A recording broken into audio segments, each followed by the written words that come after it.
Heat is the mechanic that defines Tekken 8. It was not present in any Tekken game before this, and so, if you want to be good at this game, you need to be able to manage your heat effectively. Now, how exactly do you use your heat effectively? In order to answer this question, let me show you an example of poor heat usage.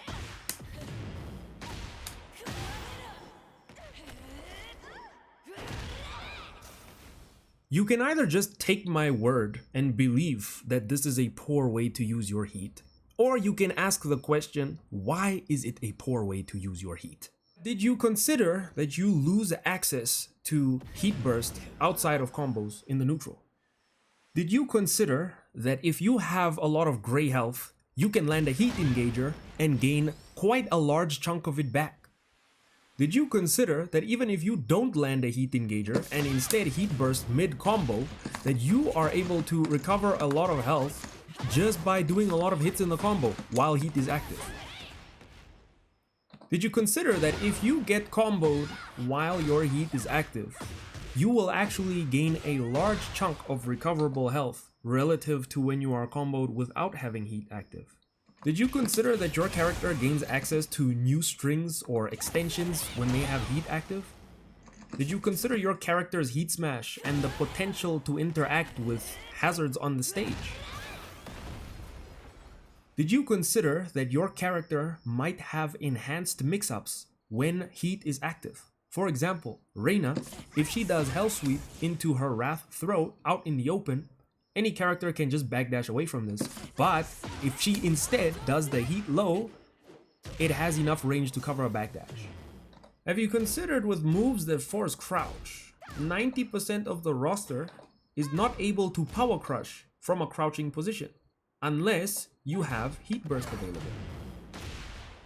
These kinds of things should be considered when you think about how you manage your heat in any given round.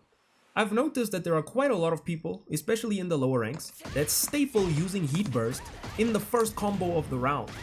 And so, if they also decide to end it with a heat move, look at that. You've used about 60% of your heat bar with no real return. Or you might have a situation like this, where someone elects to use pretty much their full heat, just like this. Again, a full heat bar used with no real return. Yes, of course, if the opponent ducked, then they would have eaten 45 damage. But there are better ways to use your heat. The way any given player chooses to spend their heat does lead to an interesting dynamic. Because, say now for example, you have someone who spends their heat early in the round because they are confident that they're gonna have a read and be able to bulldoze their opponent based off of that, right? Or you might have the type of player that's more defensive throughout the round and waits for their opportunity to get a punish and heat engage in order to get a lot of their health back.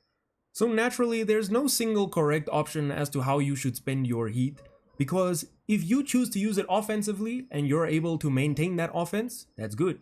If you're able to keep your defense up to the point where you can land a heat engager and get your health back, that's also good. The way that you use your heat is heavily skewed towards the type of player that you are, but is also influenced by the way the round progresses. So you may notice that even if you're a more defense-oriented player, you might be able to get a kill just by spending all of your heat in one combo.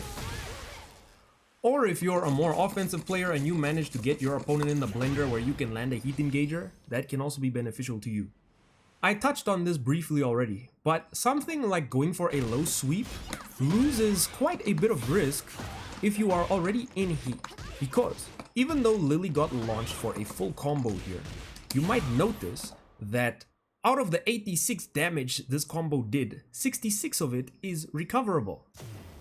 And if she can manage to land something like a hopkick in this situation, you may notice that just by doing this combo, she's able to recover a large chunk of the health that she lost. This shows that when you have heat active, something like a Hell Sweep becomes less risky because of how much recoverable health you get if the opponent blocks and launches you. This does, however, come with the implication that you are able to get that recoverable health back in the first place. Now, if I just restart here with heat active, you will see that by the time the heat bar expires, the frame timer in the right side over there will hit 900, which means that a full heat bar implies 900 frames of heat. But of course, this is not that simple because as you attack, then the heat bar stays still, and of course, there are heat moves that you can use, right? And then naturally, it doesn't matter how much heat you have, you can always use your heat smash as long as it is active. Now, of course, if you use heat burst, approximately 1/3 of your heat bar becomes completely unavailable to use, but it is the price you pay for a plus on block power crush that is very effective at alleviating some of the pressure from your opponent. Another thing to think about is how you use your heat after a heat engager. Now, Reina is a prime example of this because in Season 2, a lot of people just like to do down 2, 1+2, but look at how much heat it consumes, right? It's just slightly more than 1/3 of her heat bar.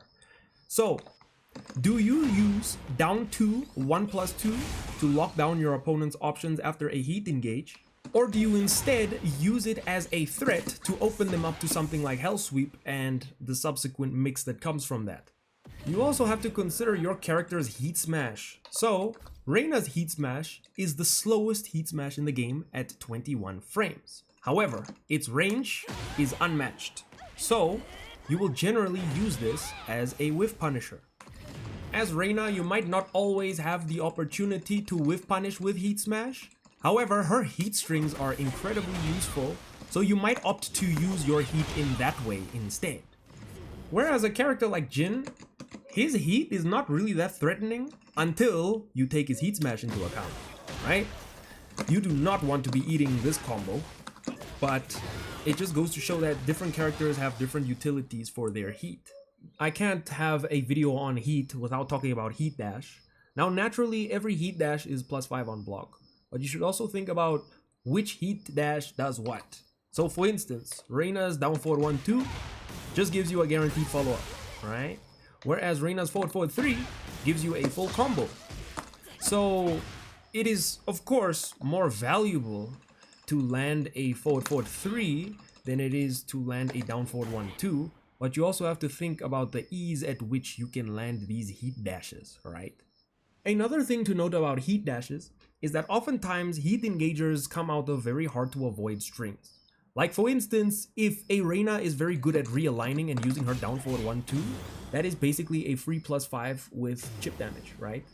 And the simple fact that this is a headbutt means that most characters cannot parry this. It's only Jin, Leroy, and Reina herself that can parry this headbutt, right? Some characters may be able to avoid it in other ways by inputting an evasive move in between, but a lot of the times you should investigate and see what your character can do about these strings. With that being said, a lot of these multi-hit strings do have weaknesses that basically prevent your opponent from getting a free +5, right?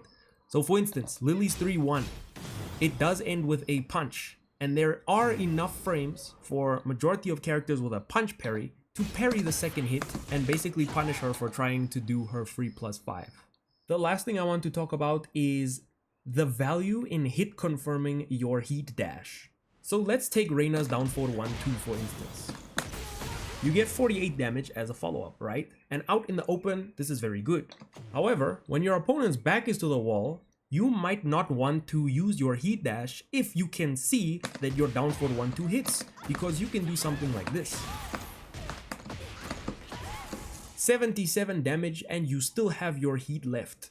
A good way to practice this is to set the opponent's first action to random block, second one to block all, and then have your heat active. Then what you want to do is you only want to heat dash when the opponent blocks the first hit of the string.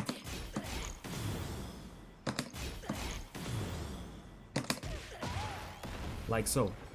Now note that this kind of confirm should only be done with a heat dash because, for an example, Reina's down forward 1-2 cannot be hit confirmed by itself.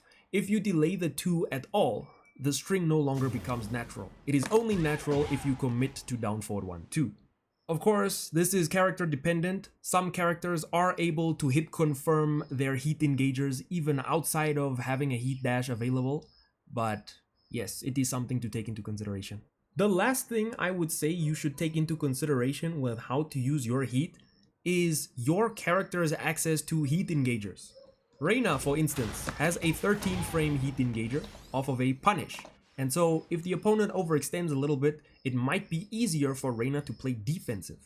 Whereas a character like Lily mainly has her heat engagers revolve around stopping your opponent from sidestepping, so she has 3+4 and QCF 2-1.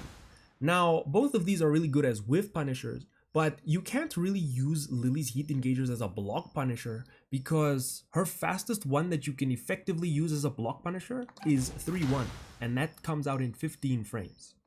The other two, namely Backturn 1-4 and Feisty Rabbit 2, either revolve around mixing your opponent or catching them pressing with forward 4. On the contrary, a character like Nina might have an easier time being defensive and punishing something because her fastest heat engager comes out at 11 frames.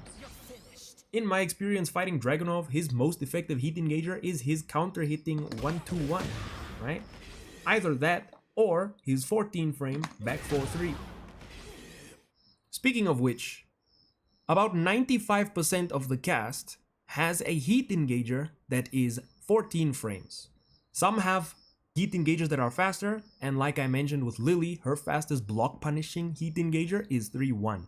What this means is whether you take the risk at being -13 or being -14, right?